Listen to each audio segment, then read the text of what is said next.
آج محبت کا انوکھا انداز دیکھیں۔ یہ غزوہ بدر کا واقعہ ہے جب نبی کریم صلی اللہ علیہ وسلم اپنے جانساروں کی صفیں درست فرما رہے تھے۔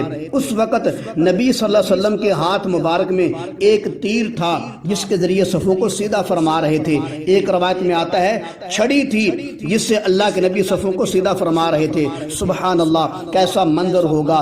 کسی کو محبت بری نگاہ سے فرما رہے تھے، تم پیچھے ہو جاؤ، تم آگے ہو جاؤ۔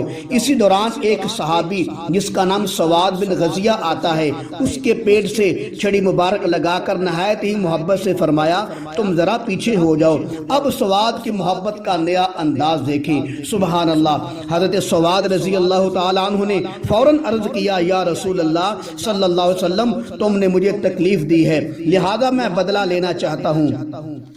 نبی کریم صلی اللہ علیہ وسلم نے فوراً اپنے شکم مبارک سے، اپنے پیٹ مبارک سے کپڑا ہٹایا اور فرمایا اے سواد تم بدلہ لے لو۔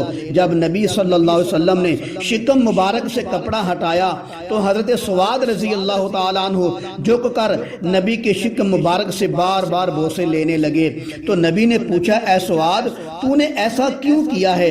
اس پر غلام نے عرض کیا یا رسول اللہ فداک ابی و امی، یا رسول اللہ میرے ماں باپ آپ پر قربان ہو، شاید یہ میری آپ سے آخری ملاقات ہو۔ دل چاہ رہا تھا کہ میرا جسم آپ کے جسم کے ساتھ مس ہو جائے۔ واہ سواد، تیری عظمت کو سلام، تیرے انتخاب کو سلام، تیرے لبوں کو سلام، تیری محبت کو سلام۔ اللہ نے صحابہ کی انہی اداؤں کی برکت سے ان کو رضی اللہ تعالی عنہ والا اعزاز دے دیا۔